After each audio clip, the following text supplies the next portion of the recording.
Ladies and gentlemen, welcome to one of the most insane chess videos you will probably ever see.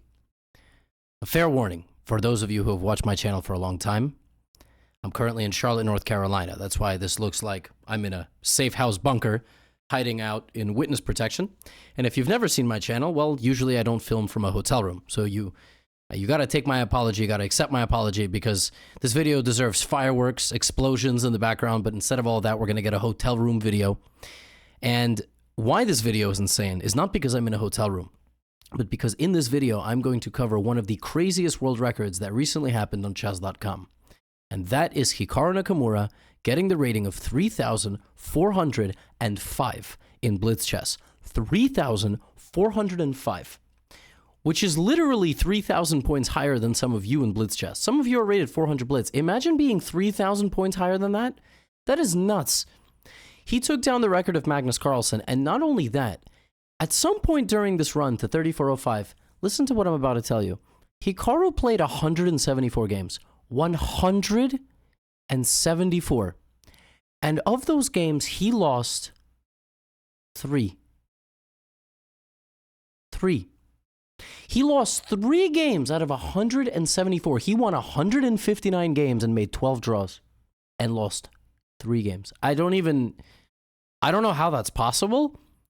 And in this video, I will show you on my travel setup. Like I said, this video deserves explosions and fireworks, but instead we are going to climb the rating ladder with Hikaru and watch as he takes down opponent after opponent in a variety of different playing styles, in a variety of different openings. We will showcase all of his incredible skills, and we are going to climb the ladder to the rating of 3,405 on this absolutely monster streak that has never been duplicated, never been replicated. He's just leaving his opponents devastated. So, first game I have for you, Hikaru down at, the measly, pathetic rating of 3,326. His opponent is Artun, who's a grandmaster, I believe, from India. And in this game, Hikaru plays my favorite, the Caro Kann, but he plays the Hikaru. He plays the Hikaru Kann. Oh, I need help. And this is this one. This is called the Gurgenidze, the modern defense with c6 and g6. It is one of the ways of playing the Caro Kann. I have a bunch of wires here that I'm going to move, like my microphone wire. So he plays this c6, g6 Caro Kann. This is one of Hikaru's favorite openings, actually. Opponent plays e5, and Hikaru takes control of the light squares. This is one of the ways to deal with an opponent that's trying to take space away from you, and then you're going to put a bishop out on these squares, put a knight out on those squares. Here we see Hikaru doing exactly that. This bishop is ready to perish for the benefit of society, and we see exactly that. But now, instead of taking, Hikaru actually decides to back up. And his idea with backing up rather than capturing is that I think he wants to take with the g-pawn. It's way too dangerous to take with the e-pawn. After bishop f5, ef5, white can even already consider sacrificing the pawn, weakening your position. But okay, I mean, taking on f3 is more normal, but you got to remember, Hikaru can't draw anybody. He's 300 points higher rated than people, so if he makes a draw, he loses like 7 points. So not only does Hikaru have to win every single game, he's at a point where he could beat somebody 10 times and lose like once. And that's going to be the exact same type of rating gain for him. So Hikaru has to take massive risks in many games. And if he doesn't take massive risks, this is basically what happens. He gets himself into a very locked, very close position from which is very difficult to create winning chances. Now, he's doing his best, okay? Look at Hikaru's structure. His opponent has a bunch of pawns on dark squares, so Hikaru has taken over the light squares, and now he's going to try to advance on that side of the board. For now, he's leaving his king in the center while locking down the position. He's not touching the king. He now trades the queens. We are now in a queenless middle game. There's a lot of pieces on the board, and in these types of positions, in these close positions, we look at pawn breaks, piece maneuvering, doubling on this file. Let's watch Hikaru overtake his opponent. The other thing about Hikaru is he's so fast. He always puts pressure on you on the clock. He makes life extremely annoying for you, extremely uncomfortable for you, always trying to, make something happen, and he's always overloading your nervous system. So you'll notice that white ends up shuffling back and forth here to just try to gain some time. But look at Hikaru just effortlessly gliding into the position, takes down the a2 pawn. He's ready to go for the c3 pawn as well, takes, making it look easy, sacrificing his rook, by the way, to win the base of the white pawn chain. And this is a completely winning position because white just can't stop these pawns. So Hikaru knew that. You see, his opponent played knight c2, saying, oh, you can't take my rook because at the end I have knight b4 check. Yeah, Hikaru spent 13 seconds, calculated literally the end of the entire game, gets to this position, picks up the rest of the pawns, And white is not going to be able to stop his pawns. He gets his b pawn all the way to b2. You can play knight c5. You can take. He takes back. There's no stopping the pawn, so he takes back. King b7. Rook is hanging. Pawn is about to promote. Effortless game. Won it at like 96% accuracy against the 3,000 rated grandmaster. And he makes it look so simple. I mean, it really just absolutely spectacular. He played at Title Tuesday a little bit later. This is 33-26. Let's keep moving up the ranks. This is Grandmaster Lequang Liem, a World Blitz champion, I believe in 2017. In this game, his opponent plays knight f6 against Hikaru's bishop's opening and plays c6 d5, one of the most aggressive ways to play. And we have this position where black extends very early, trades in the center. Hikaru immediately goes for an attack. Okay, he plays knight g5. Castles, take, take, take. Hikaru's got a strong knight. He's going to try to get his queen into the game. He's going to try to get the bishop into the game. And like I said, like last game, it was a very locked structure. Hikaru playing a very locked position. This is a very different type of game. This is a very open board. So bishops are powerful, queens and everything like that. Look at Hikaru, queen h5, bishop g5, already loading up the cannons on the black position. Hikaru's already almost winning. If black plays b6, for example, white just wins here by playing knight f6 check. After pawn takes, bishop takes, black is so cramped you can't stop mate. You just have no way to stop queen g5. You can play here, after which I would take and play queen g5. So already he's on the verge of landing a knockout punch, but obviously Liem is doing a good job defending. He's going to play c5 and maybe get the rook over here. And now Hikaru plugs another piece into the attack with f4. It's so fun watching the best players in the world cultivate these attacks because Hikaru's going to get to a point where both rooks are playing, both bishops, knight, and queen are playing. Last game was this kind of like boring maneuvering game, trying to like trick his opponent in a close position, win a pawn, win an endgame. This is just like lights out, bulletproof attacking chess. An excellent pawn break to activate his rook. Takes, he doesn't even take back. Rook ae1, a Zwischenzug, opening up that e file and threatening knight f6 check. Black has to cover up. Here comes Hikaru, now taking the pawn back, applying a little bit more pressure. And now, beautiful, knight f6 check.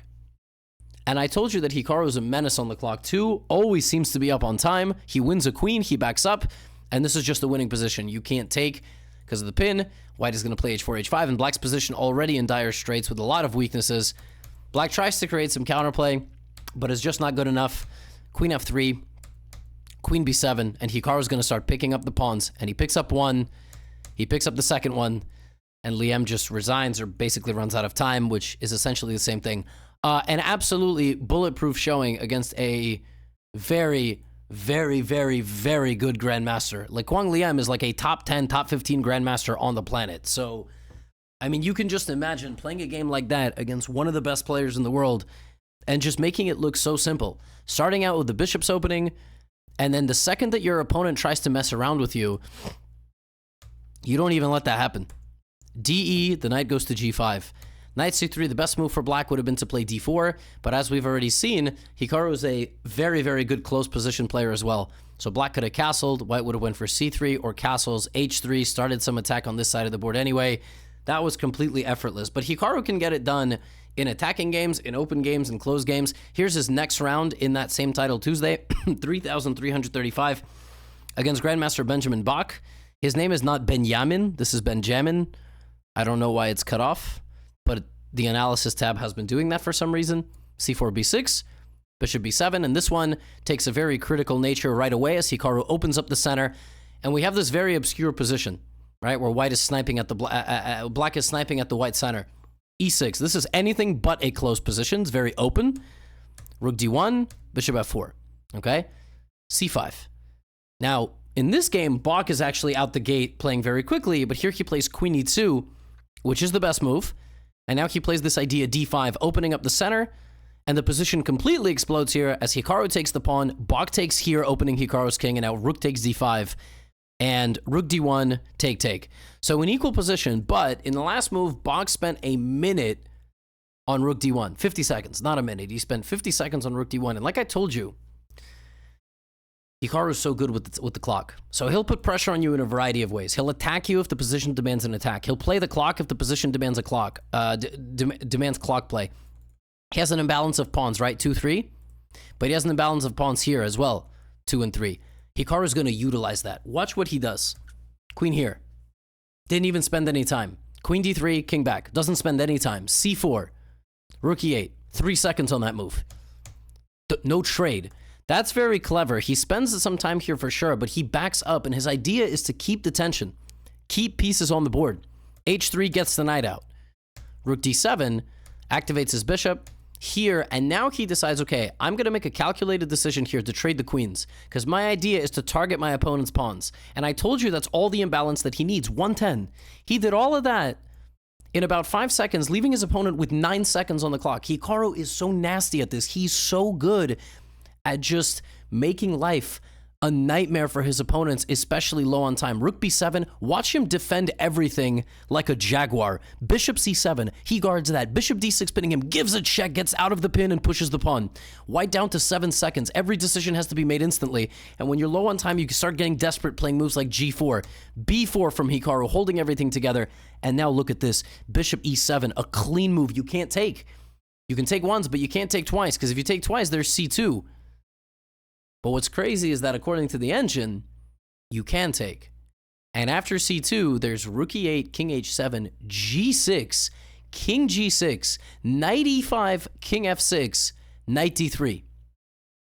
So the thing is, Hikaru might be refuted in a bullet game by Stockfish, but he makes life so practically challenging for a human being. Like, no human would play rook takes knight here. It's just not even something that occurs with 6 seconds, because you're like, oh, I can't do that because of this. So Bach plays knight e5 now. Now Hikaru, a well-timed f6. Take. Now the knight has to get out. Now Hikaru just gets out with his knight, and he's just ready to push. Rook c5, his king gets off the back rank, and he never dips below 40 seconds. His opponent is down to 2 seconds. He converts this endgame, gets a totally winning position. Rook h1, f5, and I think Hikaru just wins this game with a very clean king d7, creating kind of a blockade here for the pawn, and he just wins. And again, he makes it look so easy against these really, really, really good players. Now, he then went on to farm some people like 30 to nothing. He played somebody who had a great username, by the way, Donkey, which is just a hilarious username. Now, I'm very curious about this person's username, why they decided to include an E in the word donkey in the last donkey, but not the other two. I don't know. Fascinating stuff. You know, chess is a complicated game. Chess usernames are also complicated. It's a very talented player who I guess is from Turkey, but I don't know. Hikaru, because you can just set your flag to anything you want, but I think that's a Turkish player. Hikaru in this game playing an Alekhine. Okay, like I said, Hikaru has to win every game. He has a 390-point advantage by rating. If he wins this game, he only gains 1 point. 1. If he loses this game, he loses 14 points. Think about that. You can beat somebody 14 times, and then you lose to them once, and you lose all your rating. That's insane. That's why it's so unbelievably impressive to get to that rating. So he's playing an Alekhine, right? And like I said, Hikaru, one of the best players in the world in close positions, right? Look at this. Close position. Now we play f6. We try to open it up a little bit. Still very close. 7 pawns each, pretty symmetrical. Rook e8, bishop e6, right? Queen d7, g5. All right? So far, White is doing a great job keeping up with Hikaru, but Hikaru is slowly moving that pawn blob forward. Knight e5. His young opponent tries to put a knight into the center. Trade. Here comes Hikaru activating the knight from the edge of the board, getting the bishop pair, and then activating his position with d4 and c5, immediately transitioning to a more kind of open game feel, a little bit more of an open game style. All right? d4 and c5. Both players bring their rooks. We have take. Now, White, in this game, clearly doing a nice job keeping up with Hikaru on the clock, all right? Not intimidated. Obviously, Hikaru has stuff to work with here, but White is doing very well. Queen b4. Hikaru plays bishop f8, but now's that part of the game where you start feeling those nerves, right? White plays queen f5. You're like, oh my God, I'm playing Hikaru and I'm even. Like, what can possibly go wrong? Queen f7 in this position, all right? Targeting that pawn on a2. White's got a few ways of defending it. He starts getting tactical, plays bishop to a4. Rook e7. And now, what White should have done here is White should have kept it pretty simple. Instead, White plays this move, knight e3, and tries to get a little bit tactical with Hikaru. Now, Hikaru can play bishop a2, but you can't take the knight because of the pin. So what Hikaru does is he builds off his previous move and takes the file. And now Black is slightly better because there is some nagging pressure on the White position and the a2 pawn is hanging. I don't know why Hikaru didn't take on a2. Maybe he didn't like some of the weakening that might happen in his position. But here's the risk you run if you play a little bit too quickly against Hikaru because he puts so much pressure against you on the clock. Bishop to b3. Looks like there's a pin here. Hikaru plays bishop b4. Looks like there's a, you're going to trade and there's a pin there. But you know what happens in this position? White played rook f1. White's rook was hanging. So white could play rook here, rook here. Rook here looks a lot smarter because you keep your rook protected. But actually, it would have been better to go here. You know why? Because in this position, all Hikaru has to do is this. Oops. Oops. Your knight is hanging. This is now protected, and your knight is trapped. With your previous move, you actually took away your escape square. So rook f1, and that's the end of the game. Now, what's interesting, look at how much time white spent in the last few moves. Up until this point, it was very even on time. Within 10 seconds. White proceeded to spend 18 seconds. This is what Hikaru does to people. He gets you in a bit of a trance. 18 seconds on this move. Bishop b4. Another 12. So now you're down 20 seconds on the clock, and you're like, all right, I got to react quickly. You play this move in 1.7 seconds. Hikaru finds this move in 2 seconds. 2 seconds. Retreat the bishop and protect the rook, and the game is over. You just lose. Just like that, it's over. Now, this donkey dude actually managed to beat Hikaru like once, maybe, or 2 times, but Hikaru won a lot of those games. Hikaru also played a FIDE master from, the rest of the planet. This person was rated around 3,000. This one, Hikaru played a Grunfeld, opening the position. We saw a very similar type of structure in the bot game, like this. Black will obviously rely on c5 and queen a5. So Hikaru likes to play all sorts of different openings, but sometimes he does go for main lines and kind of open positions. Knight takes d7, bishop d5. The knight comes here. But you'll notice, look at the clock. From the opening, Hikaru chops everything down, has some pressure on the center, slightly better position, and 25 seconds of time advantage, okay? So we play a mainline opening, right? c5, queen a5, white playing kind of normal stuff, bishop g4. Hikaru trying to play a very provocative style. That rook move attacks the pawn. He backs his queen all the way up, and now knight e5. And traditional wisdom tells you that this is definitely a better position for white. But here, white spends a lot of time and plays the wrong move. After knight to e5 and castles, white could have continued to push for an advantage with this move d5.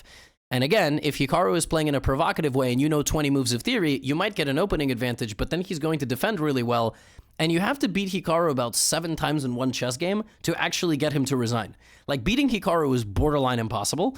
But in this game, white relieves the pressure a little bit early, and when the dust settles, is in a slightly worse position.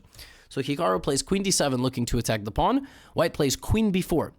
With the intention of striking both of black's pawns, all right? We have b6, rook e1.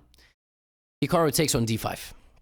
And so the idea is quite straightforward. If you take this, I'm going to take on d4. If you wait to defend d4, I'm going to play e6. So bishop e5, e6. And Hikaru's just a clean pawn up. And 20 seconds, right? As always, that comfortable edge of time. White plays a4 because he's down a pawn, but he's trying to trade a little bit. Hikaru brings the rook, very powerful, trying to win that pawn in the center. White now gets desperate and plays h4. So the sure sign of a desperate player is when they just start lashing out with you with a and h pawns, because they don't know what else they could possibly do. Now, Hikaru's a moment away from being up 2 pawns. He's up 1 now. This one might fall. And now Hikaru plays rook c8 with the intention of putting a rook right on the c4 square. He continues to be attacked by his opponent, and he defends this position absolutely flawlessly. He plays f6, and his opponent falls for a trap. If his opponent backs out of the position, he's going to end up winning this pawn, and probably that one as well, and win the endgame. His opponent tries to strike and counterattack Hikaru, which is just about one of the worst things you can do, because he is one of the most brutal counterpunchers in chess. Your bishop is hanging. You counterattack Hikaru's bishop. Your idea is that if he takes, you take his pawn. But he goes here. 20-second time advantage. Check. Hits your queen. Hits your bishop. And now you have to resign. And again, we left the opening stage about 9 moves ago. And just how easily, like, if you're not perfect, he will simplify everything. That he makes it look so simple. You look at a game like this, you're like, I could play like this. I'm not saying you and Hikaru are the same level. I'm just saying you look at this, like, every move that he's making and Levy's explaining kind of makes sense. It's not like that complicated, but in your games, it's so much harder. Now, after that, Hikaru played somebody named Chess Brainiac, and he played Chess Brainiac quite a few times. Chess Brainiac, I think, probably still streams. I believe he's a title player, like 2,800 blitz. And I think Hikaru beat him something like 70 games in a row. I mean, it was unbelievable how much patience Chess Brainiac had. This is the game. This is ultimately the game that crowned Hikaru the 3405. And again, he has to beat Chess Brainiac 14 times to not lose one game to even out, which is so unbelievable. Now, you will remember that first game, our tune. Here we go. D5, very similar structure. Remember in that game, we had H5 against F4. This time we have A6. Bishop D3. And now we have a... Look at the structure by Hikaru. I mean, you talk about a goofy opening position, right? He just puts every pawn on a light square. I mean, this looks like you're playing a little sibling and you deliberately try to give them odds. You're like, I don't want my little sibling to feel bad if I get a good position, so every pawn is going to be on a light square. Now, of course, black's two main pawn breaks in these positions are F6 and C5, right? So the pawn goes to F4, and now Hikaru plays C5 right away. So Hikaru trying to target the center where white does not have sufficient defenses. If white plays knight e2, he's going to get his piece trapped. But now Hikaru has one piece out, and he has 7 pawns on light squares, which means his light squared bishop is pretty bad. But it can go out this way and trade, and his dark squared bishop is actually really good. So white no longer can claim any advantage from the opening. He just chooses to develop. Black also develops, and now white can't castle because of how strong Hikaru's bishop is. So we play queen e2, all right? Hikaru plays knight c6. White plays bishop d2, first Hikaru plays b5 because he can tell his opponent wants to castle long. White says, you know what, I got no better way to castle, and bishop d7. King b1. Now, will Hikaru castle? Probably not, because it gives white's position a little bit of hope. So rather than castling, what Hikaru does now is just launches an attack straight away from this position by playing the move b4, which to me looks like it doesn't make a whole lot of sense because the knight is just going to go there, block the pawns, and hit the bishop. Clearly, that didn't make sense to his opponent either. But now Hikaru strikes in the center with knight d4, counterattacking, hitting the queen, and threatening to take that knight. His idea is to take the knight. It's not to take the knight back in the center, unless this happens, and now that knight is trapped. So that was Hikaru's whole idea. So out of nowhere, suddenly, Hikaru's got good attacking chances, and he brings this bishop back to b5 to trade it, not just to trade it because it's his bad bishop, but because he can open the A file to launch an unstoppable, devastating attack. And this is so well timed.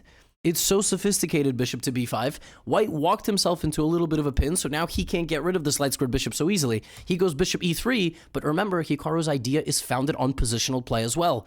So we have queen b6. Now, white does the best thing he can do here, which is try to launch an attack. Technically, it was even stronger for white to play f5, which is really fascinating. And the idea of f5 is sacrificing the knight. Fe, bishop c5, and if you can't take, obviously, it's protected, right? So f5, take knight e6, and if you play bishop e3 like this, I have knight g7 check. And if king here, I have rook e3, and if king g7, I have rook g3 check, winning the queen. So the queen would have to block. Crazy. Absolutely crazy. But again, you have to see all of that. Instead, white plays g4. Hikaru lashes out with h5, but white plays f5. Very complicated game. hg. Fe opening up Hikaru's queen and bringing the queen into the f6 square. But Hikaru's up 50 seconds. So white played the best way possible. White is trying to create the most powerful counterattack possible. But Hikaru is up 50 seconds. It's costing white. The thing about blitz is you can play well, but you have to play efficiently. And if you're not playing efficiently, you're getting yourself into a dangerous position, right? So Hikaru plays king d7, and now white's got a minute. He's feeling that pressure. So he goes for a tactic. Hikaru's the best counterpuncher in the game. If you take on e6, he'll take your bishop. That's what that was the idea. But if you take like this, the move rook takes d5 does not work. If this, queen f7 check, Hikaru walks the king out of danger. There is absolutely nothing here, and he is the most brutal counterpuncher in the game. All of these threats, Hikaru doesn't wait for defense. He plays knight c3, a dagger of a move. The rook is hanging, and if you move the king, of course, you're just down 97 points of material, and you're going to lose. White has no checks, but if you take, you get mated on b2. So Hikaru, the knight that comes to guard the king, ultimately is the dagger in the heart, and Hikaru gets the 34-05. 174 games he played, 159 wins, 12 draws, and 3 defeats. I can't even fathom that. Like, that is so sick. That is so crazy. I don't know if we will see 34-05 again in the future. Magnus and Hikaru are constantly competing for like the top spot. Maybe we'll see Magnus get 34-05. These players are so ridiculously good. It is unbelievable. And I just wanted to share this with all of you. So, yeah. Now we can all feel bad about our chess together. Get out of here.